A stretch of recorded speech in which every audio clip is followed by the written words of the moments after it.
Yeah, thanks guys. Let me go ahead and share my screen here. Um, there we go.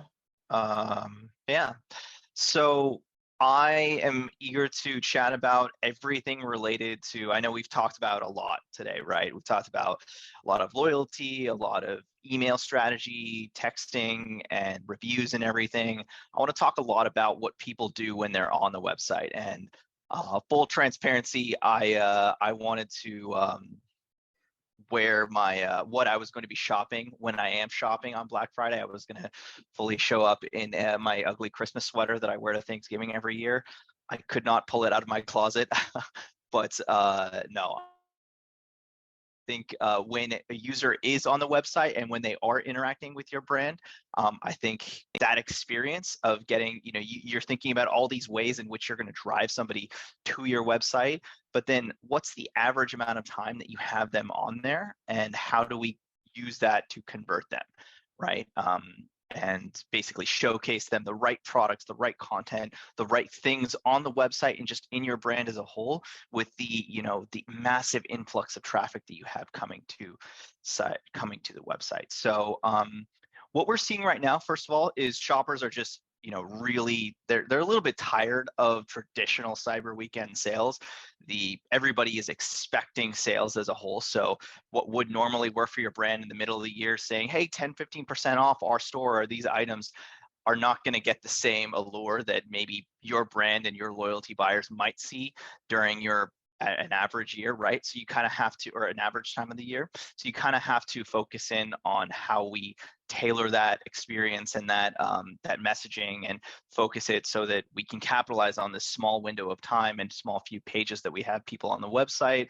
A lot bigger carts are happening now more than ever before. At the same time, when I say people are a little bit not amazed by like big sales that you're running, we are seeing that people still are buying a lot, right? People are still, this is the time of year when they are primed for purchasing for their friends, for their family, for themselves, right? And mobile has become a really big part of that. So I'm not sure how much of your traffic is mobile. I'm sure you have that number, but making sure that you are optimized towards a lot of these mobile visitors, we're only seeing increase and increase. 10 years ago, mobile was much more of a kind of almost, I don't want to say taboo, but place to check out. Right now, it is table stakes for anybody on their phone that's on a bus or in transit somewhere that says, "Oh, that's a great deal. Let me go ahead and purchase it."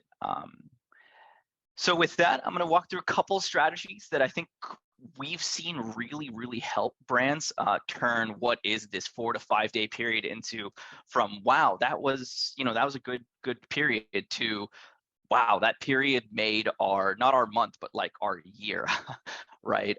Which is a couple, first one of which is, some of these things might be kind of above the surface, but I think in reality, there's a lot more to them, right? One of which is clearly showing deals and discounts. Something that we've seen is that highlighting, what we use is the word content, right? Highlighting content of any kind, and specifically ones that are around deals and discounts on product pages, on home pages, to specific groups of customers, definitely means a higher conversion rate rather than not. When we've highlighted the fact and shown Jay the fact that, hey, there's only 20 more, there's only 15 of this jacket left for him, or there's only one left, or this deal ends in 5 hours in like red or something, just in a content block on a page, that unequivocally has a higher conversion rate than not.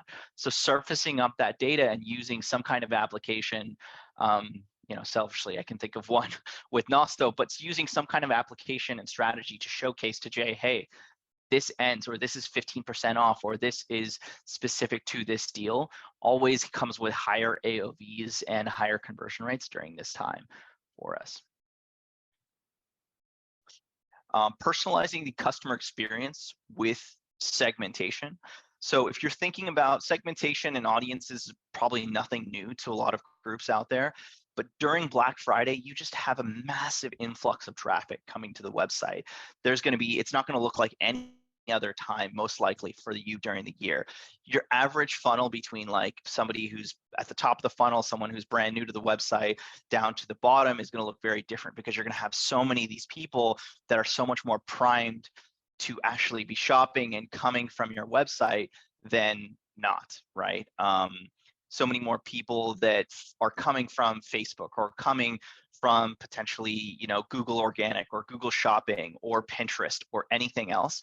And also people who are here for the men's side versus the women's side, people here for the chairs versus the, tabletop furniture, people who are very, very high margin and affluent people versus people who are literally just looking for the biggest and best discount they can get. And so actually looking at that and designing and using product personalization and just products and content in general to showcase a different experience for them on the website means, converting Jay in those 4.5 pages on average that we have him on the website, and that average of 5.5 minutes that he's there, right? And so if we can just get the right product and right content in front of him via showing something specific to him, whereas something is different for Katie because she is somebody who knows your brand very well, whereas Jay is literally coming here because he saw an ad on Facebook, or because he got an email from you, or because he got a text message from you, or because he's just here looking for sneakers, right? That time and time again means the difference between capitalizing on those 4 pages and 5 minutes of browsing versus not, because I guarantee you that window is only going to get a little bit smaller with the massive amount of traffic that you have coming between deal shoppers when they're in between turkey meals on Thanksgiving Day. Touched on this a little bit earlier, but leveraging UGC as social proof to drive conversions, right? Again, like social proof as a whole, 92% more likely to turn to people they know, turn to people that seem similar, turn to people that are recommending this. They trust it a lot, way, way more. You as a brand inherently are pushing your products to them. If they see others you do a quick search for your products on, if you haven't already, I'm sure maybe you have, TikTok, Pinterest, Instagram, Facebook, literally any social platform out there that can be curated as to showing within like product recommendations, within widgets, within your marketing mix, to showing during Black Friday. You could hashtag it with BFCM deals or BFCM looks or anything that you're looking for, anything that's out there that's curated for certain groups. Somebody who is, again, coming from Facebook, who you want to show, or a social platform where you want to show that UGC versus not, we found is incredibly powerful, especially definitely throughout the year, but especially during this period where everybody's asking their friends and family, hey, what deals do you know about? Hey, what are you buying? Hey, what's the hottest thing right now? Just kind of like we did at the beginning of this session. So making your category pages count. Category pages are the window to your, it's a little bit of the window to your brand, right? And so of those, average time of those average pages viewed, and of that time on site, 80% of your Cyber Weekend traffic is going to go through this category page. And you better hope that those maybe potentially 20 to 15 products that Jay views on that category page are going to be relevant for him, and that content that he sees there are going to be relevant for him before he says, you know what, I'm tired of this, I'm going to go to the next Black Friday deal because I just didn't see the shirt or the sneakers or the lamp or the insert whatever product here that is going to really get me to say, yeah, this is what I want to buy my friend or family member or myself this day. And so using something to actively merchandise to the masses, so that yes, a lot of groups are manually merchandising and just merchandising in general the same way to everyone, but somebody coming from like I said, a traffic source that is inherent to Black Friday, that is very discount oriented, somebody coming from an email or an OmniSend campaign or a Loyalty Lion kind of subscription platform or something, anything that fits anywhere in your marketing mix, you could potentially be merchandising it differently for Jay because he is very highly affluent, customer versus somebody else like Jessica or Michael or someone who potentially has never bought from me before, and you want to showcase to them bestsellers in Ohio or bestsellers in general, or just specific to who they are and the platform that they're coming from. And then last but not least is site search, right? Site search is, while category pages might be the window to your site and your brand, the site search is the almost personal embodiment of the person inside a shop, helping you out as a customer find what you need, right? And there is nothing more aggravating than going to your website and searching for something, searching for a t-shirt or a T- shirt or a T-space shirt or sneakers, and just not finding the product that you want, right? The attention span of groups these days, like I said, if they do one search and they don't find what they're looking for, they're going to assume that you don't have it. You don't have that pair. You don't have that product. You don't have that style, right? There are 20 other brands in their inbox saying that, hey, they should come to us for this. And so having a search that is honestly really well built out for what your top queries are, especially during Black Friday, you are going to get so much data around queries and people that act inherent to like Black Friday deals and like deals and just certain top line flagship products for you during this time, that you're going to be able to merchandise to them accordingly. And depending on who Jay is in those audiences, you could merchandise Black Friday deals differently for him than it is for maybe Michael, who is searching the same thing. But again, we know that Michael is a very, very discount serious shopper, whereas Jay is a little bit more, he doesn't care what the price is. He just cares about the right product kind of shopper. And that can kind of automate your search. So yeah, those kind of strategies between deals and discounts being highly relevant, personalizing just based on your massive traffic and audiences during this time, user-generated content, merchandising, and just search is really what we've seen have some of the biggest impact on Black Friday. And yeah, if you have any questions or thoughts on this, would love to, with that, open it up to the rest of the team, or rest of the group, sorry. Fantastic. Thank you so much, Jay. It's a real shame we did not get the Christmas jumper, but I will look forward to that on a future occasion. So I do have a couple of questions for you here. First of all, so I'm really interested in this as well. You mentioned how over Black Friday, you're going to have lots of different people coming to your site that you may not, usually lots of different income brackets, lots of different demographics, etc. How do you think you can use the learnings around those different types of website visitors to continue selling to them after Black Friday? Yeah, you are going to have so much data coming to you, and this varies, right, throughout each brand, but you're going to have so much data coming to you during this 4 to 5 day time period that is a, it sounds cheesy saying this, but it is a treasure trove of data out there that you can look at and look at the behavior of them and develop audiences.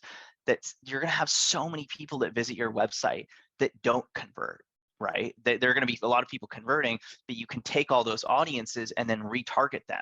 Again, with all of your other marketing technologies and everything, with the next time Jay comes back to the website, the number of times I filled out carts during Black Friday, Cyber Monday, and then don't make a decision until December 8th, when I'm like, okay, I got to buy this before Christmas, right? And you can use that data to personalize to Jay and convert him in December, in January, in February. And so at the very least, collecting all of it and using products and content to do so after the fact is how you have a huge December and January, is what I've seen. So yeah. Brilliant. That's really helpful. Thank you. And another question, do you have any tips on how to optimize a site for mobile? Yeah, optimizing for mobile. Everybody, like I said, also that's going to depend. Everybody has different variations of mobile traffic. Mobile, I've never bought anything before ever on mobile until about 4 years ago, and now I do it routinely, more than desktop actually. But moving things up on your product pages and on your home pages and just almost every page, moving things up higher on the fold. So product personalization, reviews, the stuff that you kind of leave to the end. If you know that your customer most likely on mobile is only going to see the first maybe 33% of that product page. Move it up. And one thing that we've had a ton of success with is just moving up products to the page. Jay comes there looking for sneakers, and his products or his other avenues towards finding them are all the way at the bottom. He has to scroll for like 5 seconds just to get there. We moved it up, and the conversion rate jumped up significantly just from Jay saying, okay, you know what, I am not going to X out of this. This is actually the sneaker I want, or I'm going to go down this rabbit hole of something else I want. So just moving it up works really well for mobile. So simple, so effective. That makes a lot of sense. Brilliant. Yeah, definitely. Thank you so much, Jay. Pleased to announce that the Nosto prize winner of a $50 Uber Eats gift card is Ori Adler. And so we'll be in touch after the webinar about that. Jay, thank you so much again. And now, last but very much not least, and thank you for your patience, Greg, we will hand over to you.